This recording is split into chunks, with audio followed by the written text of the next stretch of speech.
Olá, jovem jurista, meu nome é Ronaldo Bastos e na aula de hoje eu pretendo iniciar um curso que eu não sei quantas aulas vão ter desse curso, mas é um curso que já foi muito pedido, mas eu quis preparar um curso diferenciado que não se encontram nos manuais de Direito Constitucional, que é um curso sobre constitucionalismo.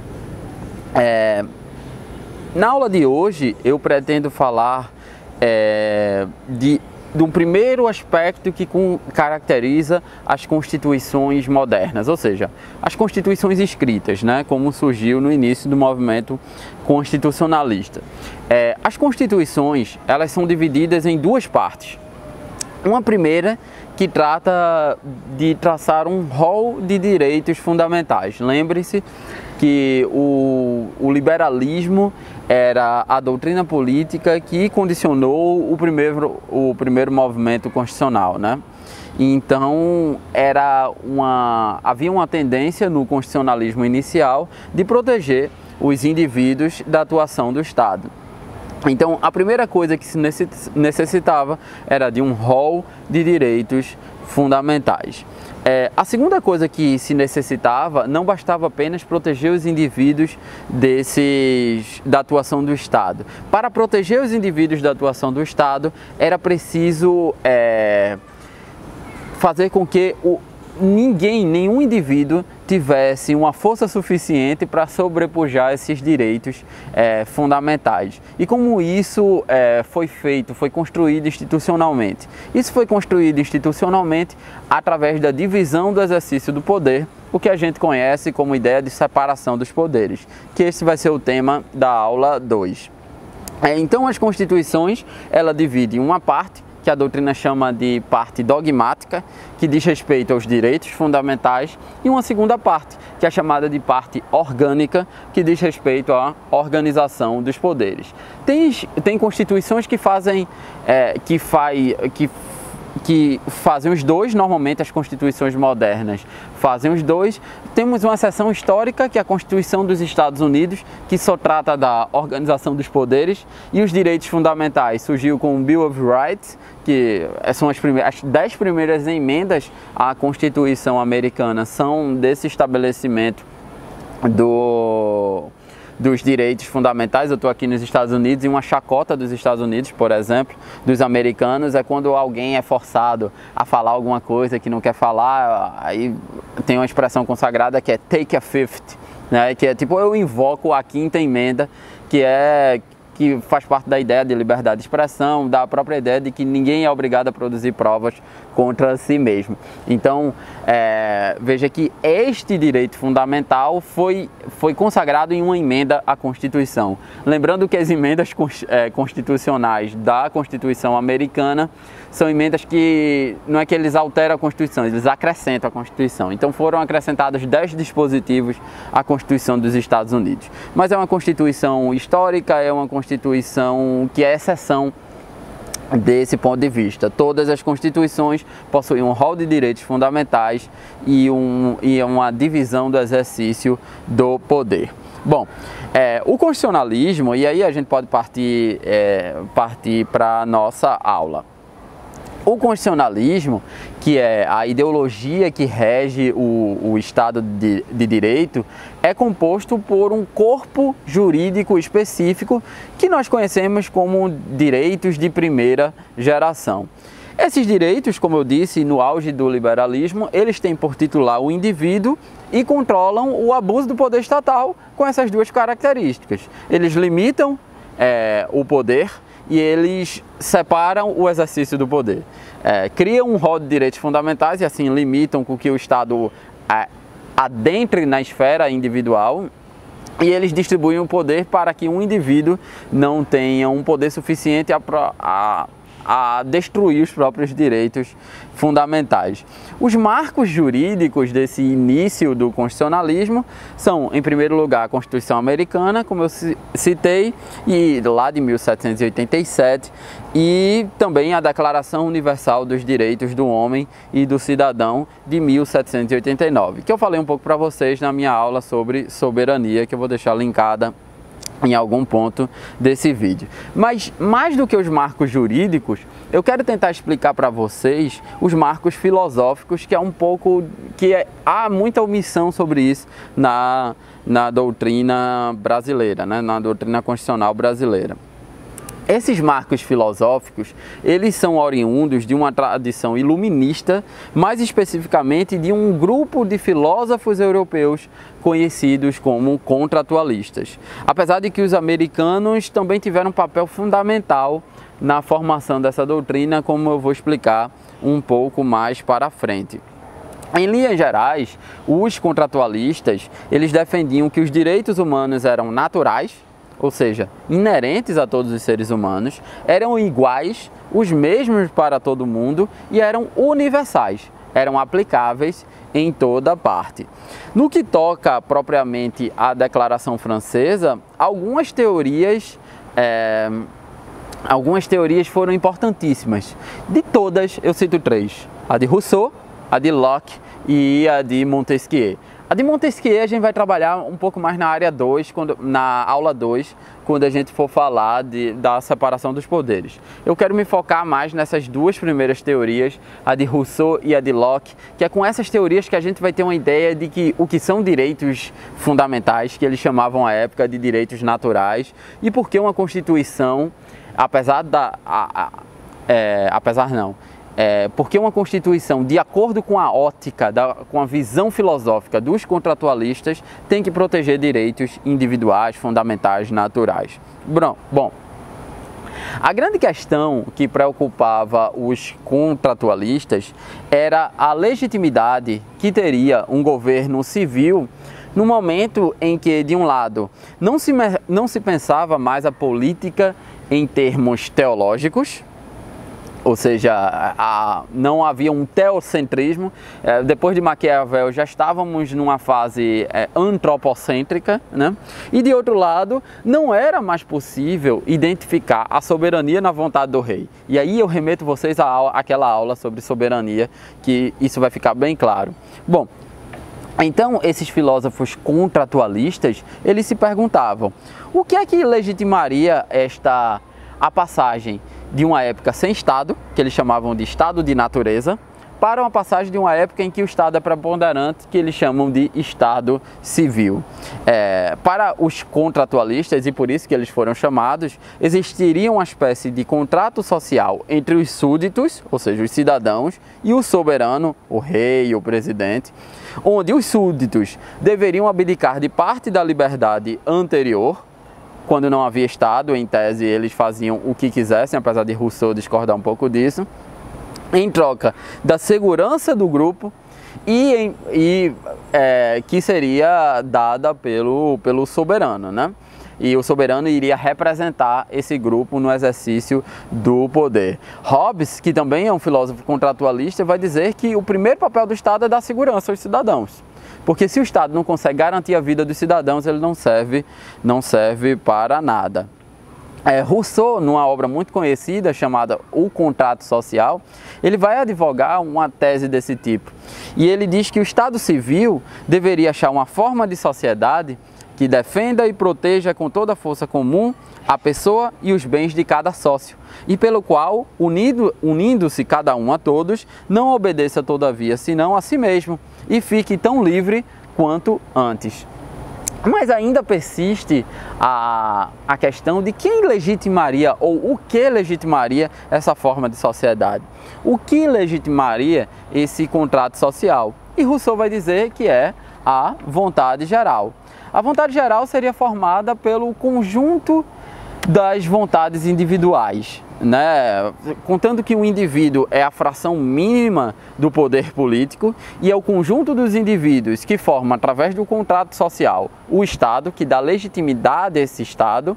Então, é a vontade geral desses indivíduos que legitimaria a ação do Estado. O Estado, na figura do rei ou na figura de um presidente, na figura do soberano, ele apenas representaria essa vontade que é construída racionalmente pela soma da vontade dos indivíduos. Veja que esse argumento abstrato é um argumento que não é nem teológico,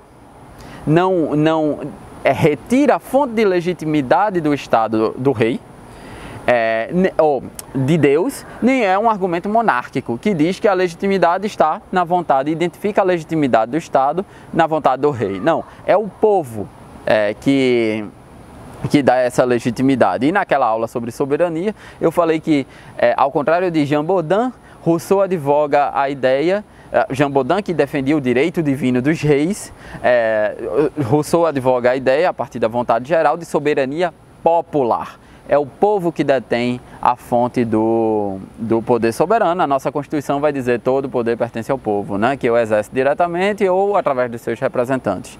Basicamente isso está lá no artigo 2º, se eu não me engano, né? No parágrafo 1º do artigo 2º. Então, essa ideia de Rousseau é que o povo detém este poder. É claro que esta ideia abstrata de contrato social existe uma enorme quantidade de furos que vários filósofos se opuseram a ele ou criticaram, como por exemplo Karl Marx criticou, né? Como é que a gente identifica as cláusulas desse contrato? Como é que a gente chega a essa vontade geral construída racionalmente? Enfim, como é que a gente chega a essa vontade geral, né?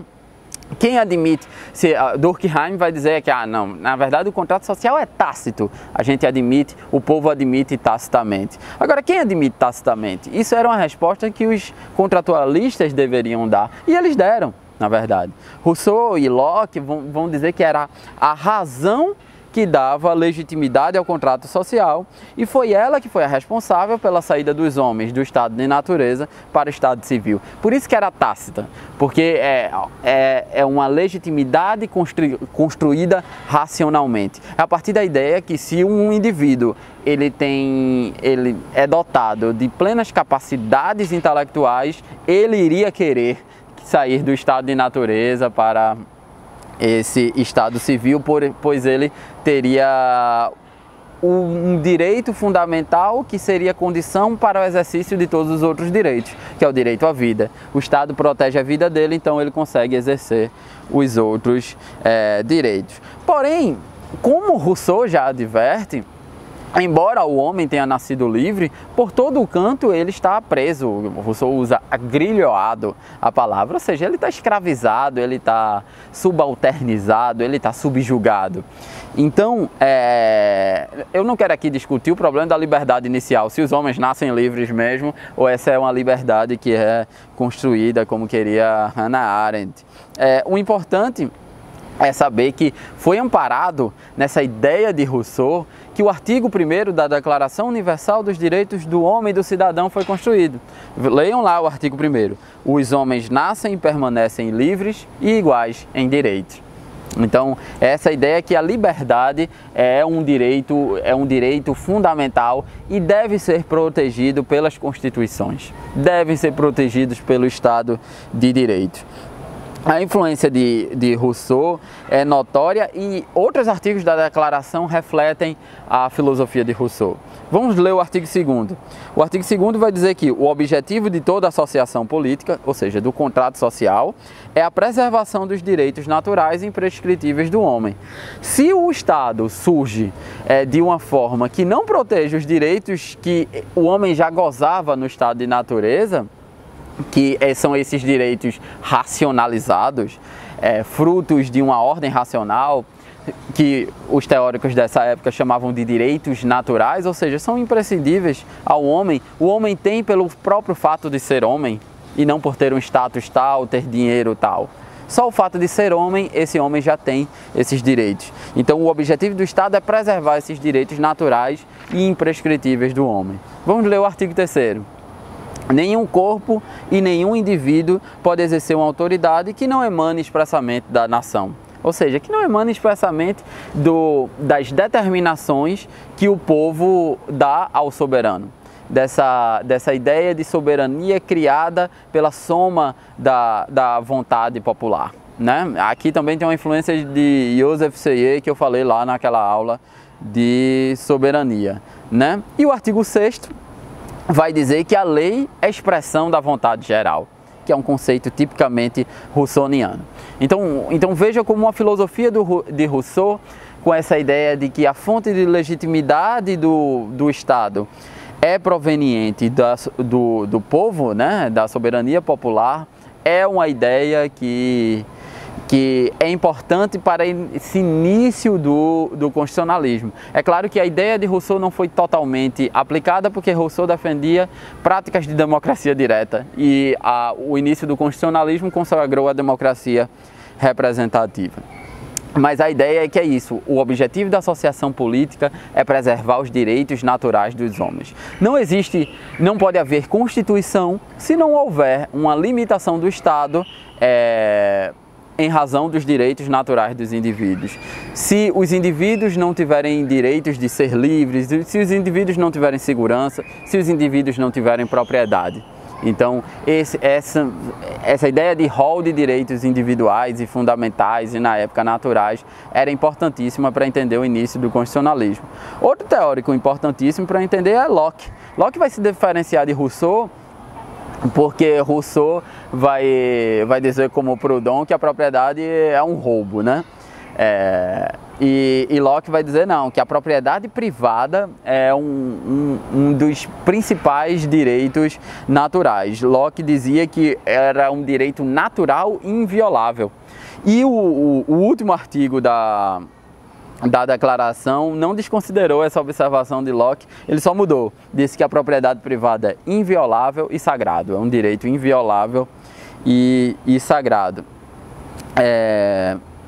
Na verdade, Locke vai criar toda uma argumentação lá no segundo tratado sobre o governo civil e vai dizer que, como os homens no estado de natureza não poderiam sobreviver, não eram capazes de proteger as suas próprias propriedades privadas, esses indivíduos eles abdicaram de parte dos seus direitos para que o Estado faça isso. Então o Estado ele tem que proteger esses direitos individuais, basicamente a propriedade privada. Locke vai dizer que o objetivo maior da sociedade política, oriunda do Pacto Social, é a preservação dos direitos individuais. Então é basicamente isso que eu estou querendo dizer. E para fechar essa aula, resumindo, eu diria que o primeiro postulado do constitucionalismo é que existia uma esfera individual que deveria ser protegida da interferência dos outros indivíduos lá no estado de guerra, uns matando os outros, mas também propriamente da interferência do Estado no Estado civil, que também não poderia interferir na esfera individual dos indivíduos. Esses direitos eram chamados à época de direitos naturais, mas hoje preferimos chamar de direitos fundamentais. Vejam o preâmbulo da Declaração dos Direitos do Homem e do Cidadão, lá de 1789, francesa. Vou ler um trecho para vocês verem como essa ideia de direitos naturais, proteção dos direitos individuais é importante para o início do constitucionalismo e caracteriza o próprio constitucionalismo inicial.